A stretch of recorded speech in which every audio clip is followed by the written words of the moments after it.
everyone, welcome to ZoomYourTraffic's How To series.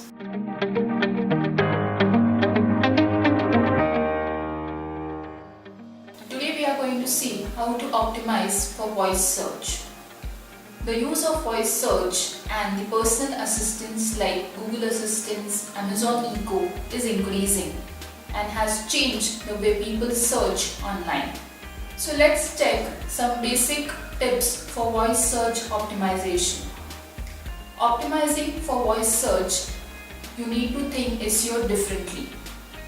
Unlike you type search queries on Google search, voice search queries are longer. People mainly ask questions as if they are talking to another person. For example, instead of searching and typing on Google search as getting a haircut done in Kothrud, for Google voice search assistants, it could be, "Okay Google, where do I go for a haircut in Kothrud?" So in this case, search queries are specifically to ask questions.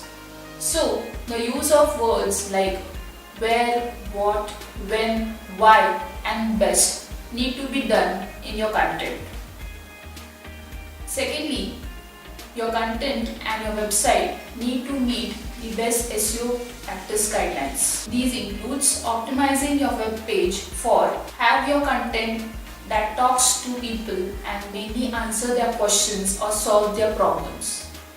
Have a FAQ page on your website that covers the frequently asked questions. Identify the long tail queries, mobile optimization, page speed optimization,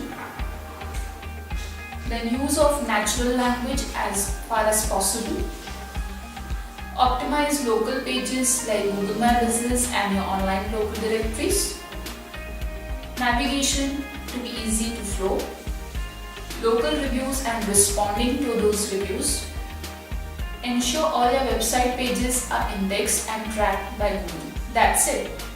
So for best results or better results, keep updating fresh content on website. If you have any queries related to this topic, please write to us in comments or you can write to us on the email address displayed on the screen. For latest updates and tips on digital marketing, please do subscribe to our channel. Thank you.